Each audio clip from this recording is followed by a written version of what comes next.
On prend la même et on recommence.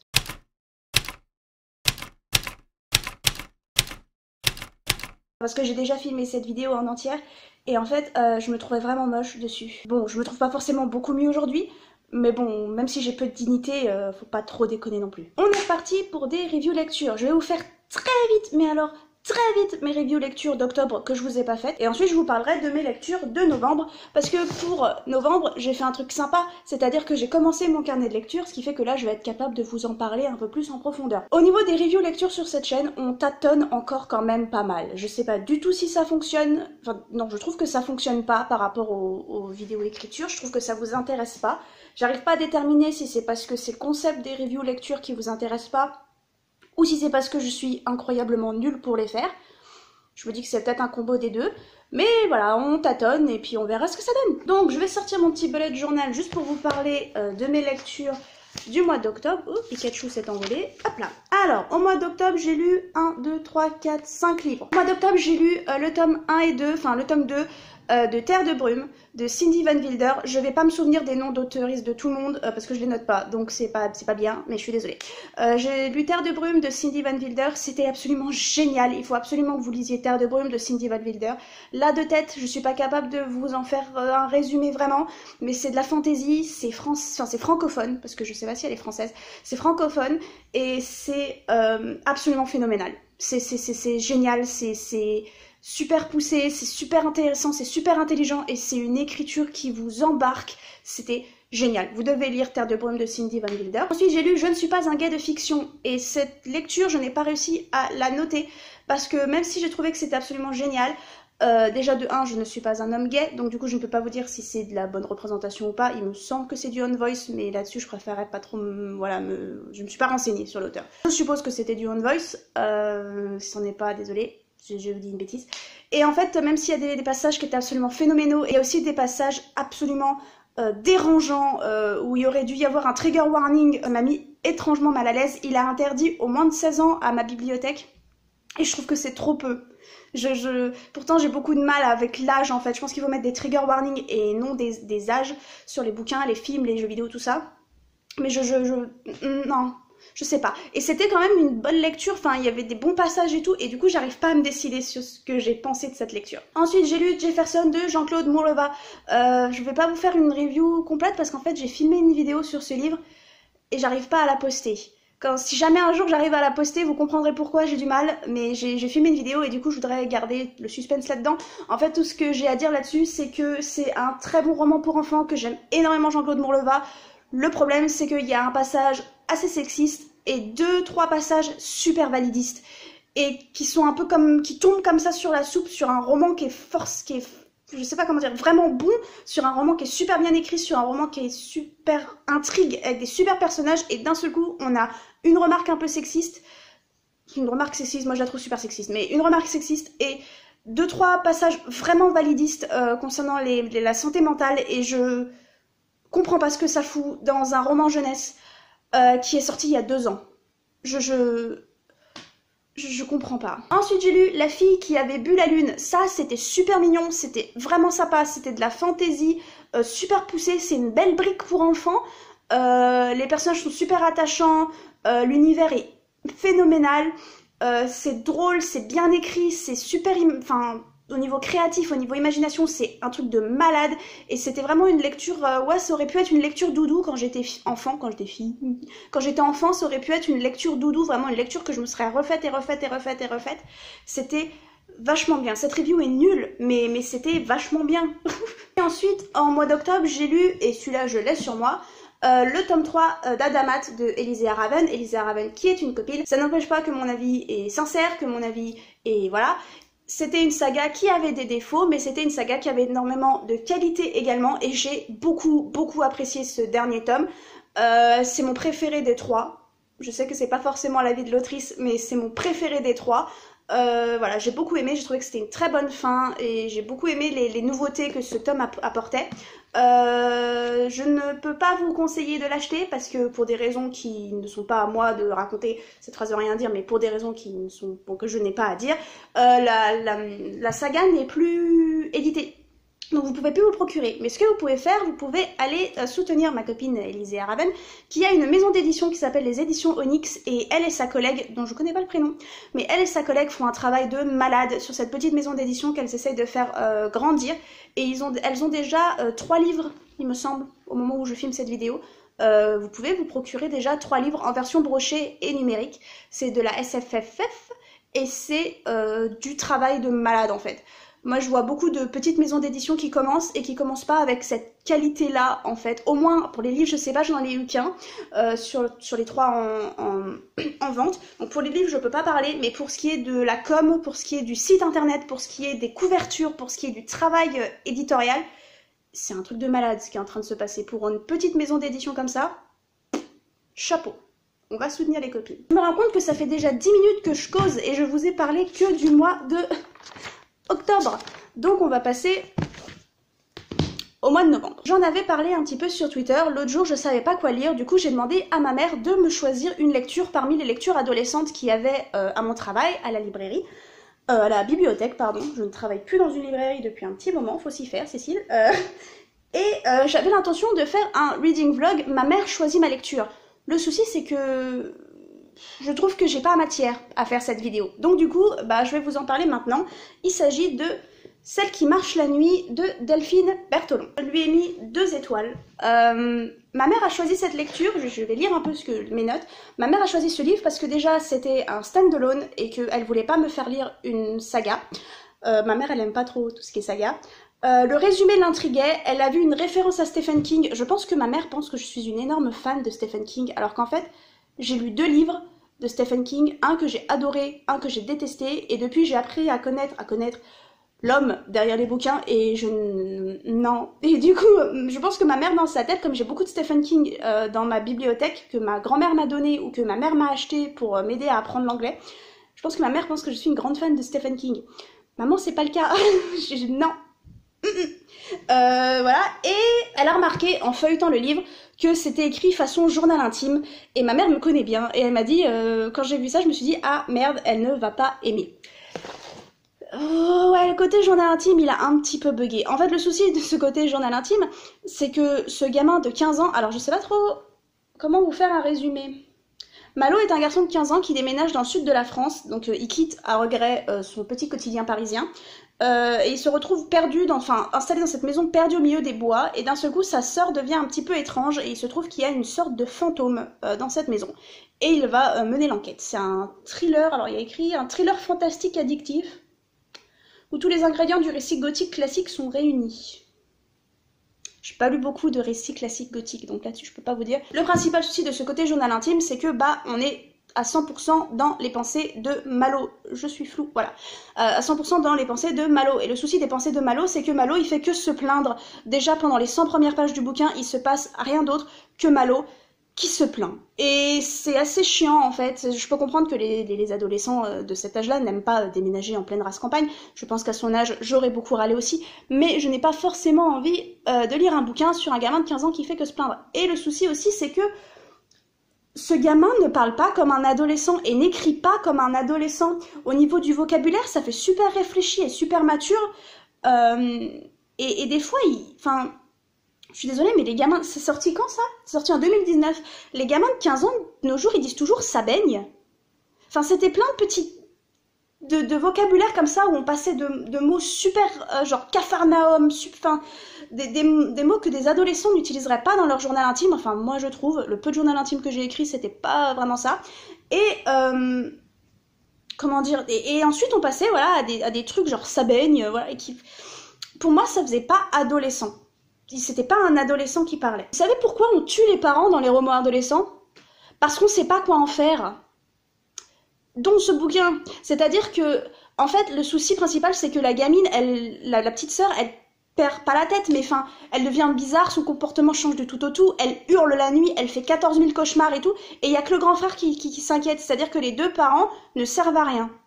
Il y en a pas un qui s'inquiète pour leur gamine. Et je comprends pas. Si on laisse les parents, utilisez les parents à bon escient en fait, utilisez les parents pour quelque chose. Et enfin je vais chercher un petit peu la petite bête en fait, mais à un moment Malo trouve des cassettes audio qu'il écoute voilà, je vais pas aller plus loin pour vous dire ce qui se passe. Et en fait, on a dans son journal intime les retranscriptions de ses audios. Je cherche la bête, hein, mais si on lit un journal intime, comment nous, on a accès à ces retranscriptions? C'est-à-dire que le mec, il a écrit dans son journal intime ce qu'il entend, au mot près. Pour moi, c'est pas logique. Et pour moi, c'est pour ça que ce genre de format ne me convient pas. C'est parce que je trouve qu'il y a beaucoup d'incohérences de ce genre. Ça me plaît pas. Je pense que en fait, c'est un livre qui avait beaucoup de potentiel et une intrigue aussi qui avait beaucoup de potentiel. Mais j'ai pas... Ouais, pour moi, c'était pas assez bien rythmé, en fait. Voilà. J'ai l'impression d'avoir descendu le bouquin. J'aime pas faire ça. Ensuite, j'ai lu Alanna et l'enfant vampire de Cordelia. Et là, il y a eu un 5 étoiles. C'était obligé. Je le savais. Depuis le temps que je veux le lire, je le savais. 5 étoiles. Alors, c'est un livre pour enfants que j'aurais voulu lire enfant, en fait. C'est le livre dont j'aurais eu besoin, c'est le livre qui m'aurait fait du bien, c'est le livre que j'aurais demandé à ma mère de m'acheter pour mon anniversaire après l'avoir lu à la bibliothèque, pour ensuite le lire et le relire et le relire et le relire.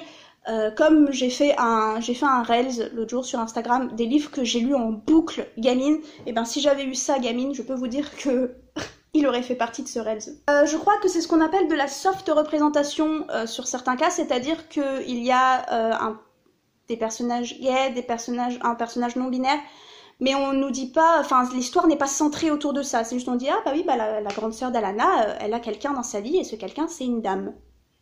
Voilà, c'est tout ce dont on a besoin de savoir. Le personnage de Lee est non-binaire, c'est la première fois que je vois IL dans un roman comme pronom, et j'ai écrit première fois que je lis IL dans un livre, et guess what? Pas perturbant du tout, so shut up assholes.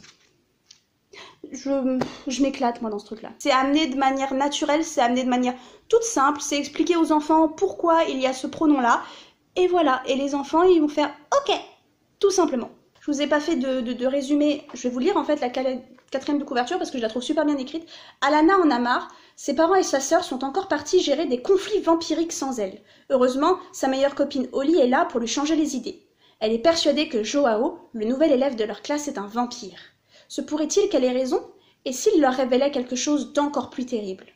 Pour Alanna, c'est l'occasion de prouver à sa famille qu'elle est capable de mener à bien une mission malgré ses douleurs musculaires. Donc du coup, oui, c'est ce que j'ai écrit.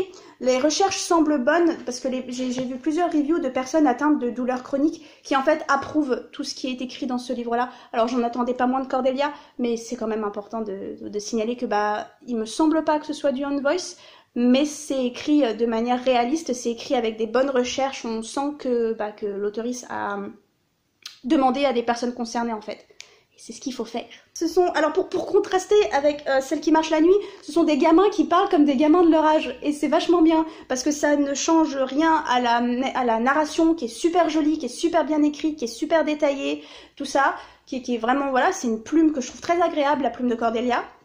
Mais ça reste des gamins qui, je vous montre à l'envers, mais ça reste des gamins qui causent comme des gamins. Parce que des gamins de cet âge-là, ils ont 12-13 ans je crois, et ben ça parle comme des gamins de 12-13 ans. Tout simplement.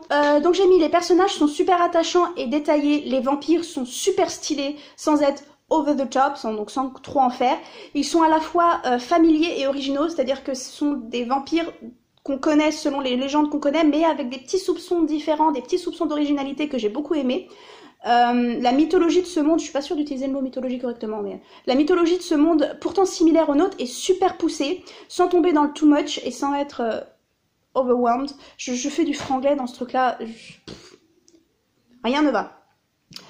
Le vocabulaire ne prend pas les enfants pour des cons. J'adore mettre ça dans les romans pour enfants parce que j'en ai marre d'avoir des romans pour enfants où on a l'impression que le niveau de vocabulaire est baissé exprès parce que c'est écrit pour des enfants. Non, mettez des mots compliqués dans les livres pour enfants, s'il vous plaît. Ne vous censurez pas. Arrêtez de prendre les enfants pour des cons. Ça fait aussi du bien pour moi d'avoir un univers où, en fait, certains humains sont au courant du surnaturel. Pas le supernaturel, ça ne se dit pas en français, supernaturel. Que des humains sont au courant pour le surnaturel. Il y a des médiateurs, des lois pour équilibrer tout ça. Et ce sont des choix qui sont aussi malins parce qu'on n'a pas l'habitude de les voir, mais qui sont logiques, en fait. C'est un bon équilibre entre les livres qui nous parlent seulement de massacres de vampires et les livres où les personnages sont dans l'ignorance la plus totale de l'existence des vampires. Si les vampires existaient ou n'importe quelle créature magique, je ne vois pas comment le monde entier pourrait ne pas être au courant, en fait. Et c'est un peu des trucs qui me dérangent dans les récits de ce genre. je suis une grande fan de Supernatural, pour rester sur Supernatural. Je suis une très grande fan de Supernatural, j'adore Supernatural. Mais en 15 saisons, vous allez pas me dire qu'ils ont sauvé je sais pas combien de milliers de gens, qu'ils ont révélé l'existence du surnaturel à des milliers de gens, et que pourtant les humains restent encore complètement ignorants sur ce sujet-là. C'est pas possible, avec tout ce qui se passerait si ça existait. C'est pas possible que l'humain... On n'est pas idiot à ce point-là, on sait regarder, observer tout ça, et du coup j'ai trouvé ça intéressant. Que dans ce livre, eh ben, en fait, il y ait des vampires, qu'il y ait des gens qui sont au courant des vampires, et que en fait l'univers soit formé autour de ça, c'est-à-dire qu'il y a des lois que les vampires doivent respecter, des lois que les humains doivent respecter, voilà, et des gens qui font le pont entre les deux espèces. Je trouvais ça super intelligent. Vous vous accrochez? Non, parce qu'il reste encore 3 bouquins. Ensuite, j'ai commencé à lire l'intégrale de La fille aux licornes de Lenia Major, et j'ai lu que les 2 premiers tomes, et j'ai mis 1 étoile. C'est l'histoire d'Ascan, une jeune fille qui est choisie pour devenir licornière, pour s'occuper de licornes en fait. Et il y a un petit souci, c'est que ça fait un moment qu'il n'y a pas eu de femme, ou je crois qu'il n'y a jamais eu de femme qui s'occupait de licornes, et que voilà, ça plaît pas, et c'est tout son chemin pour dompter cette licorne, qui se trouve être assez agressive, et voilà. En gros. Je saurais pas vous... Si dans le tome 2 il se passe plus de choses, il y a des méchants qui essayent de prendre le contrôle des licornes, enfin voilà, mais ça c'est pas passé. Il y a énormément de rapports, enfin de sujets autour du sexisme en fait, le fait que c'est la première fille qui s'occupe de licorne, le fait qu'elle soit pas assez intelligente pour s'occuper d'une licorne, elle soit trop sensible pour s'occuper d'une licorne. Il y a des remarques sexistes partout dans le livre, c'est fait exprès, hein. C'est pas juste, voilà, c'est justement pour montrer que Ascan, elle va surmonter ses remarques sexistes, mais au bout d'un moment il y en avait tellement que je me suis dit, mais fais quelque chose de ces remarques en fait. C'est-à-dire qu'il y a plein de fois où on lui dit, ah bah oui tu parles à ta licorne parce que t'es une fille, vous les filles vous êtes sensibles et vous parlez à vos licornes. Et pourquoi en fait, c'est-à-dire réagis mademoiselle, fais un truc, je sais pas. J'ai un peu, au début j'étais là, ouais c'est bon, on va quelque part, pourquoi pas montrer aux filles que oui elles peuvent le faire malgré ce genre de remarques, mais au bout d'un moment c'était too much quoi. Et même dans le tome 2, alors qu'elle a dompté la licorne et que elle est en train de littéralement sauver le cul de tout le monde, il y a toujours ce genre de remarques, et t'es là, mais en fait ça évolue pas, il faut faire évoluer un petit peu, enfin je sais pas, j'ai eu beaucoup de mal. Voilà, à toutes les pages, on nous rappelle en fait que c'est une fille. C'est-à-dire que comme c'est une fille, elle écoute aux portes. Comme c'est une fille, elle est bavarde. Comme c'est une fille, elle désobéit aux ordres. Comme c'est une fille, elle est un petit peu faiblarde. Enfin, voilà. Tome 1 m'aurait pas plu gamine parce que, bon, déjà, j'ai peur des chevaux. Donc ça aide pas. Mais si vous avez des enfants qui aiment les chevaux, ça peut passer. Mais aussi parce que le tome 1 est beaucoup trop introductif. Il se passe pas grand-chose dans le tome 1, en fait. C'est tout un build-up autour d'une créature qui veut se venger. C'est-à-dire qu'on a des passages comme ceci. Attendez, je vais en trouver un. Voilà, des passages comme ceci où une créature parle, on ne sait pas ce que c'est pendant tout le tome 1, où ça parle de vengeance, de vengeance, de vengeance, de vengeance, et au final, en fait, la vengeance, c'est la dernière ligne du tome 1. C'est-à-dire que pendant tout le roman, j'étais là, il y a cette menace qui approche, il y a cette menace qui approche, elle approche, elle approche, elle approche, mais en fait, tant qu'on n'a pas commencé le tome 2, elle est pas là. Et moi, gamine, ça m'aurait gonflé. Je ne lirai pas le tome 3 parce que tout est trop rapide, enfoncé dans la gorge en fait. Il se passe trop de choses en fait dans le tome 2, beaucoup trop par rapport au tome 1 où il se passait littéralement pratiquement rien en fait. Il y a beaucoup de choses qui sont assez clichés, alors après ça dépend de quel cliché vous aimez ou vous aimez pas, qui sont un peu prévisibles au possible, et même quand c'est pas... En fait, c'est soit tu vois le truc venir à des kilomètres, soit ça sort littéralement de nulle part, en fait. Je me suis pas du tout attachée au personnage, et à la licorne, c'est encore pire, parce que la licorne, elle cause, et la licorne, enfin, elle parle à peu près. Si vous lisez le livre, vous saurez. Elle parle à peu près, et je n'ai aucun attachement pour cette bestiole.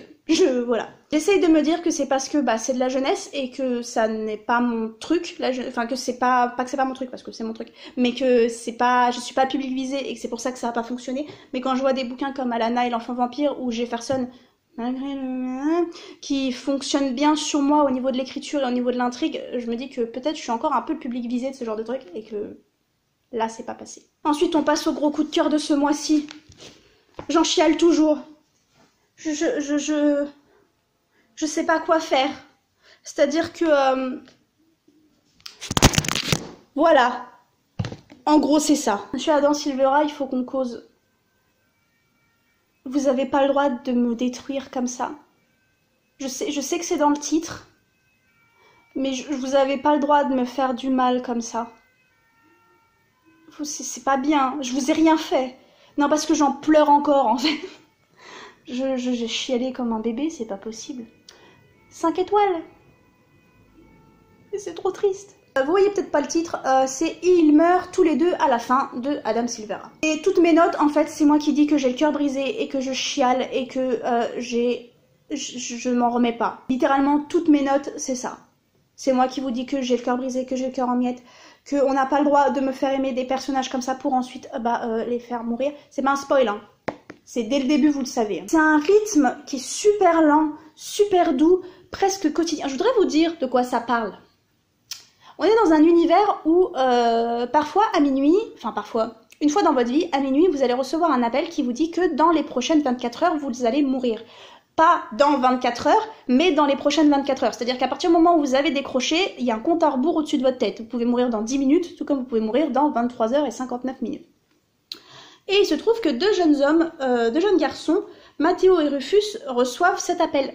Ils sont assez jeunes et ils vont tous les deux mourir dans les prochaines 24 heures.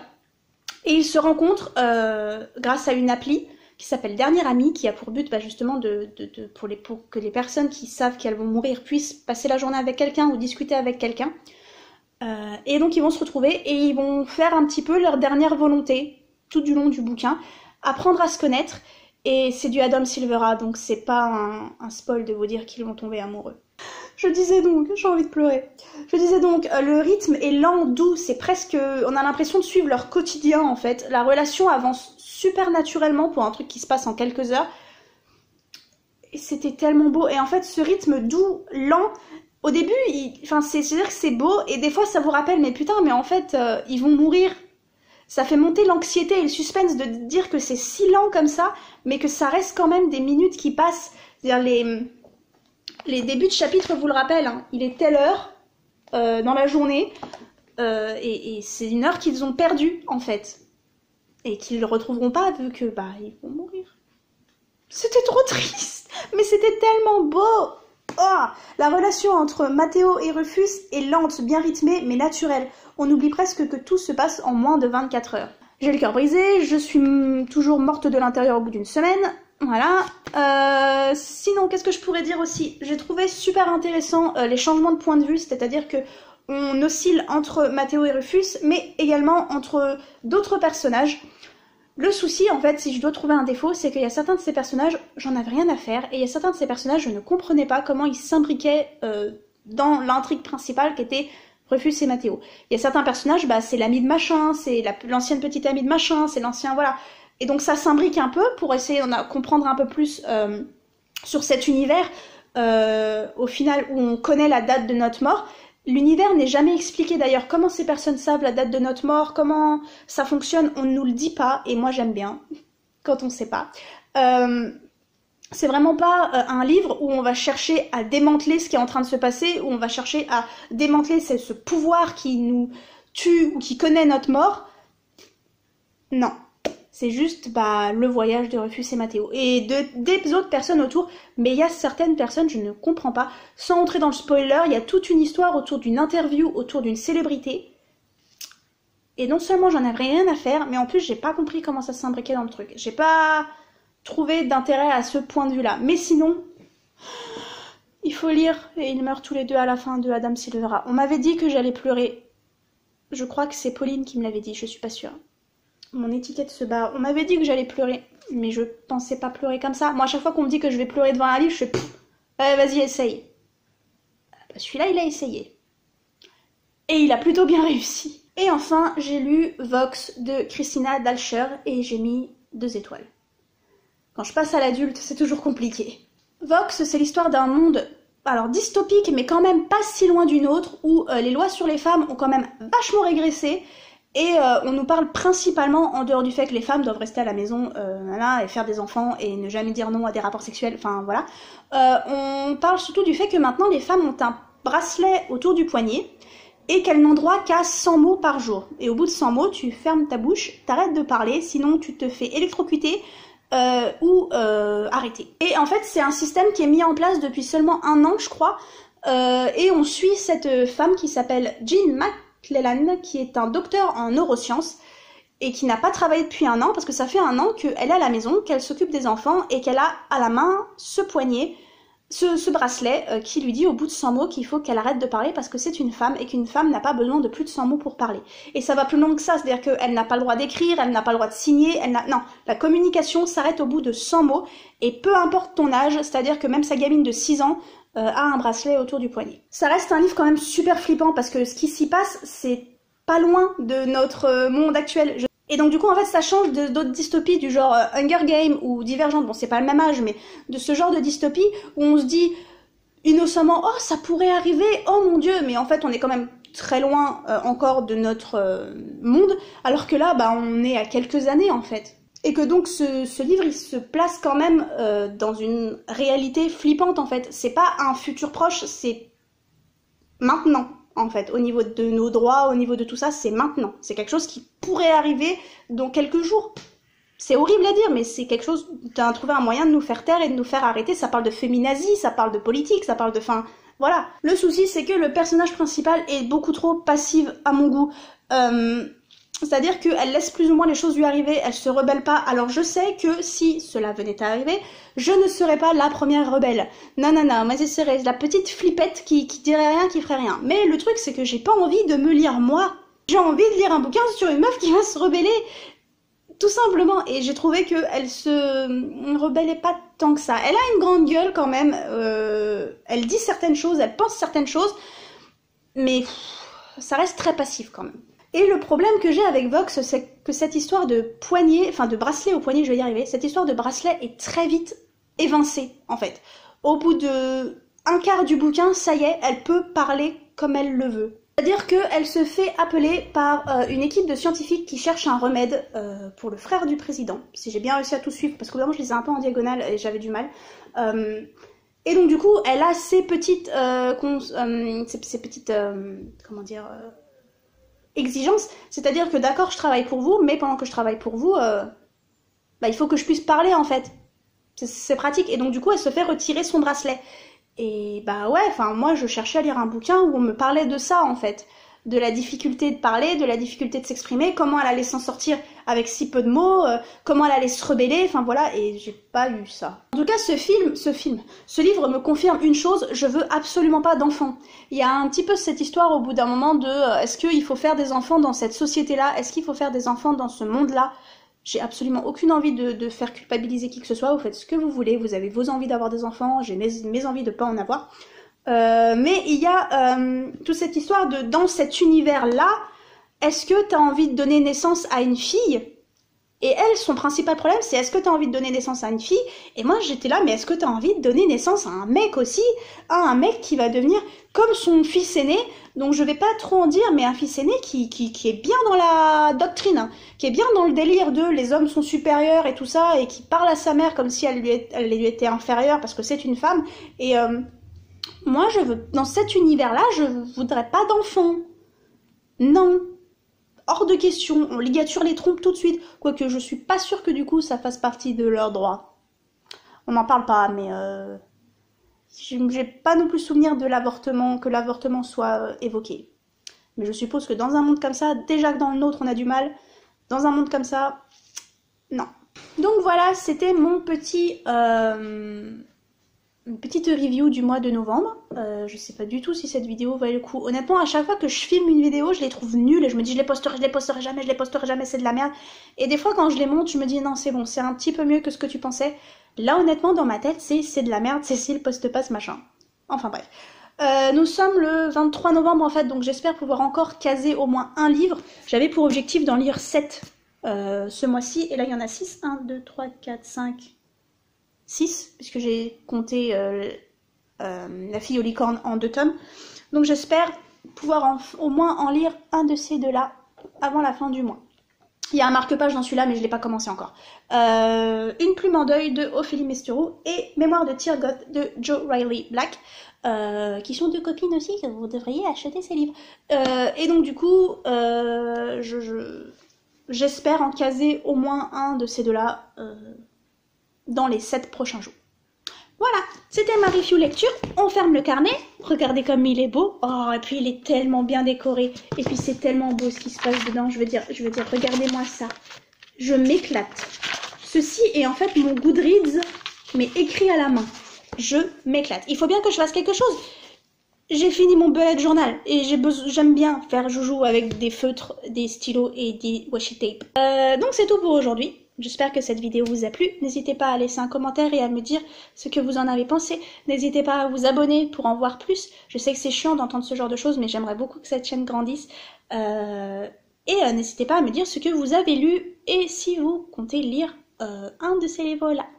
Ou si vous en avez lu un et que votre avis est complètement différent du mien. Je serais ravie d'en parler. Si vous voulez me suivre sur Goodreads aussi, normalement il est en barre d'infos. J'adore Goodreads. C'est un réseau social qui sert à rien. C'est un réseau social où personne parle. C'est le réseau social le plus calme du monde. Mais quand on devient amis, vous et moi, sur ce réseau, je peux vous dire que je stalk complètement votre compte. Complètement. Je lis toutes vos reviews, je regarde ce que vous avez lu, ce qu'on a lu en commun. On se revoit la semaine prochaine.